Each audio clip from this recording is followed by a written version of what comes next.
কখনো কখনো ভিতরটা এমনভাবে ভেঙে যায় যেটা চাইলেও প্রকাশ করতে পারি না।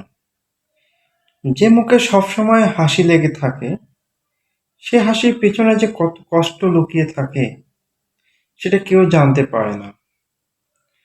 মানুষ মুখে হাসি দেখে ভাবে অনেক ভালো আছে, কিন্তু ভিতরটা যে কত বিক্ষত হয়ে আছে আপন মানুষগুলোর আঘাতে সেটা কেউ জানে না। আমার জীবনে সবচেয়ে বেশি আঘাত আমার আপন মানুষেরাই করেছে। তাদের দেওয়া আঘাত আমি আজও ভুলতে পারিনি। তবে হ্যাঁ, তারা যদি আমাকে কষ্ট দিয়ে ভালো থাকে, আমার আমাকে আঘাত করে খুশি হয়, তাহলে আমি হাসিমুখে সব কষ্ট বরণ করে নেব। কারণ তারা যে আমার খুব আপন মানুষ। আমি চাই তারা সবসময় ভালো থাকুক, হাসিমুখে থাকুক।